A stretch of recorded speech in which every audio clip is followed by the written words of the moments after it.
So I have written remarks, but there are something that I feel is important to speak about before I get into my remarks, and I'm gonna try not to tear up. Um, I want to thank Denise and Jamin for talking about having people who have been impacted by this issue in this space, um, because I know that I've been bouncing, and especially when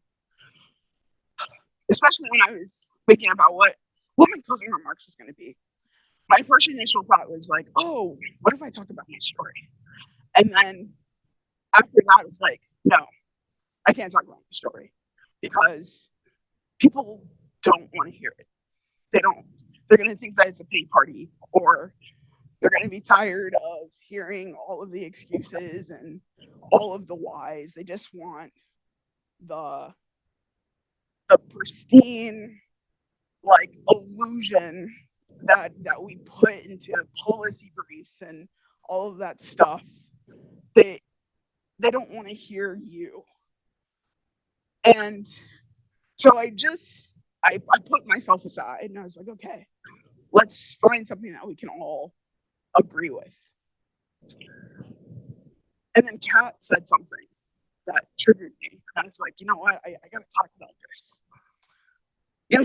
She mentioned helping families keep their water on and their lights about with an ID. Like you have to have an ID for that.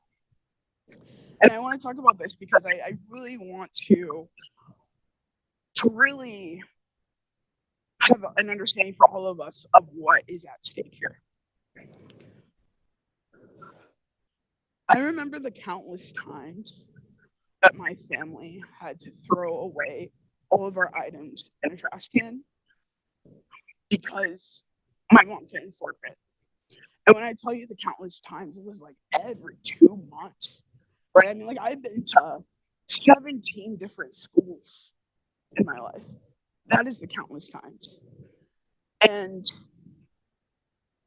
all that we had, if that were the clothes on our backs, right?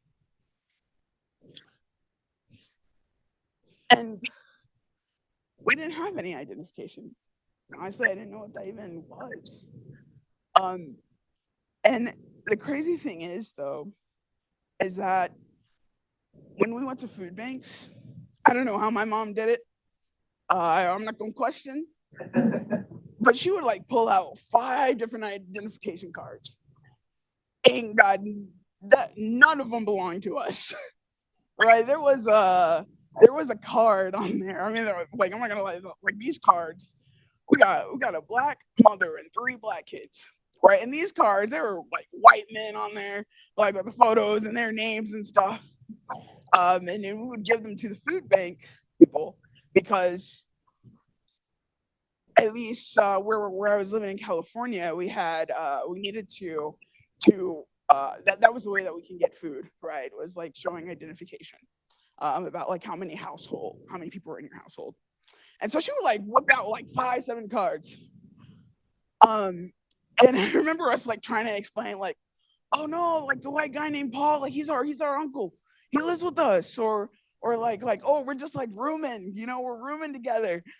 Again, I'm not gonna question how she got them, but she got them.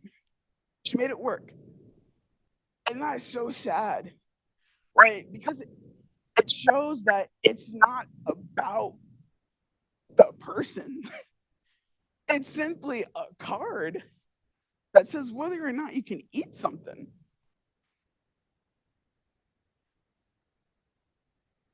And I didn't understand the implications of that when I was a kid. I didn't understand my mom's defeat every single day. And then I aged out of foster care. And I remember my teachers telling me, right? They're like, all you gotta do is graduate. That's all you gotta do. And then we'll help you apply to colleges, and then you can live on the dorm. Like, Well, I mean, live on site, live in the dorm. That's all you got to do. And I did that. And I remember I walked out like high school graduation. I think I had like a 2.1 GPA, barely made it. Um, and then they helped me fill out applications. And all of a sudden they were like, okay, we gotta get like your birth certificate and your ID and stuff. And I was like, what? And then so we went to the child welfare agency to get that. And they were like, what? And that's sad. It's crazy. It's crazy. And I think that it shows too, is like you can do the best that you can do. I mean, granted, like I had to work hard, gotten 2 masters, but you every single day, right? Every single day, every waking moment was like you don't know if you're gonna make it. You don't know how the energy that you're gonna put in if you're gonna actually see something, because 5 times out of 5 times you don't.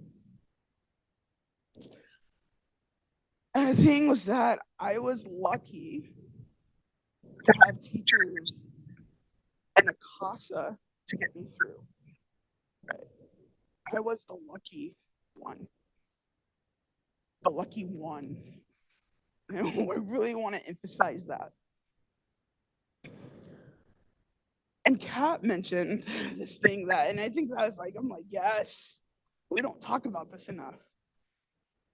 That lawyers don't mingle in the same space with people with most impact. Okay? How we, us as professionals, don't mingle in the same space, people that are impacted. And that those who are impacted that are lucky enough, right? I'm gonna say that it is a miracle that people who are impacted can be in spaces like this, and not to share their stories, but to be working, right? To be working and to be influencing. It is a miracle. And we don't talk about that. And I think that that is what we are working towards, right? Is erasing that line. A line that says, where the hell is a line that is created by this, right? Like we're trying to merge 2 worlds here. And it is like nearly impossible. And I wanted to share that before I get into my written remarks. And to also share that and this is for me, right? This is an affirmation for me that no matter how hard it is, I won't sweep my story under the rug anymore.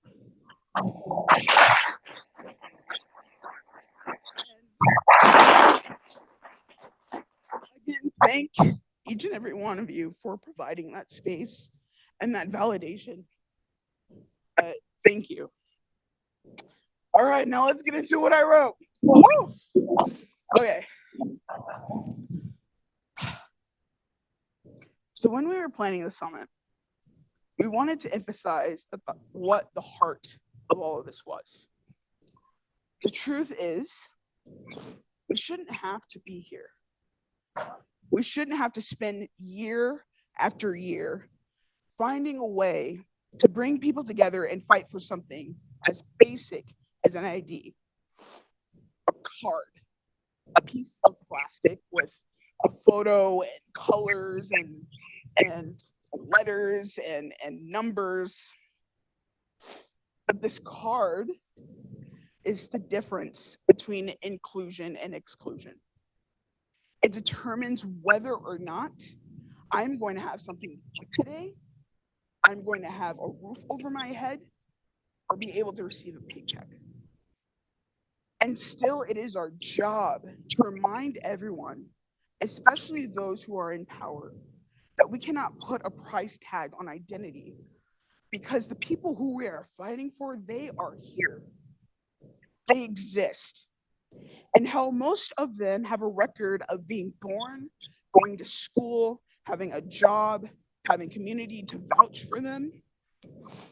And yet, in the common chance that you lose your identification or your identification doesn't reflect your true identity, and you try to find housing after transitioning out of incarceration or to vote or use a freaking locker room that best fits your gender identity despite what was written down at birth, you will be denied.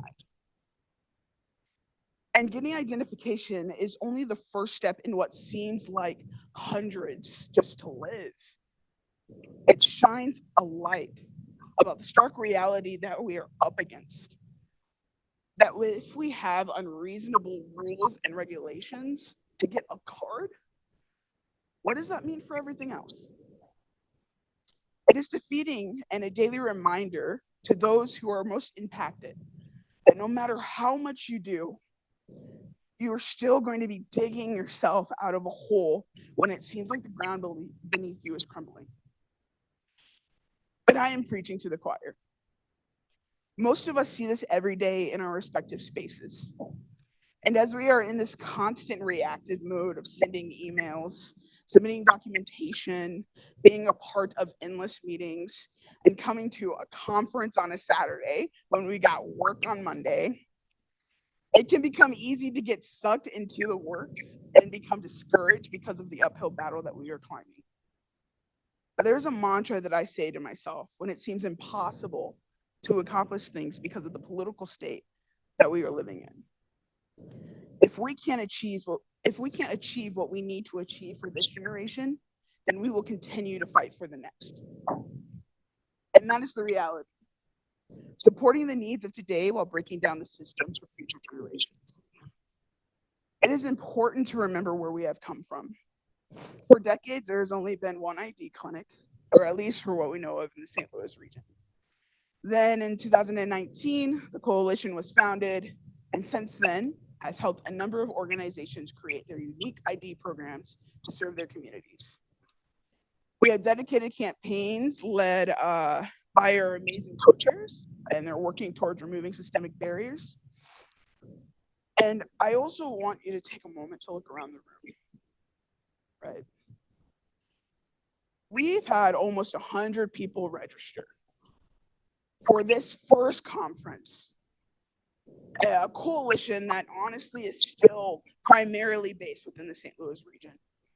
100 people. Now, I'm not gonna lie. Look, a number of folks say they didn't show up this morning. We'll just blame it on the roadblock. We'll blame it on the roadblock. And then, people left. Look, maybe it's been a little bit too long. Our bad. And people left. But 100 people indicated that I am interested, that I see this issue, and I want to do something about it. Lost where I was. And the thing is that this is just the beginning. This is our first ID Access Summit. It's the beginning. It is evident that there is momentum, a spark that has been simmering for years, waiting to be lit. There are three things that I often think about that gets overlooked when we are in the hustle and bustle of our everyday lives, and which I believe are absolutely integral in creating sustainable change. The first is the power of conversation. It starts with ourselves and checking the biases and narratives that we tell ourselves, whether we realize it or not. And it is being intentional in our everyday practice of sharing what we learned today with our friends and family, our community members and organizations, and our government officials and other power players. The second is having the courage to continue to fight and push the envelope despite the politics that we have to navigate. And which leads me to my final point, willingness. We must be willing to show up. Right. Even when we don't have the answers, or we are exhausted or angry, and when we don't get along and can't agree, we must be willing to continue to show up for one another so we can show up for those who are most impacted. This is the heart and soul of all of this. And I want to thank each and every one of you for joining us today. Your presence shows that we are committed to championing these changes together, no matter what it takes. Thank you.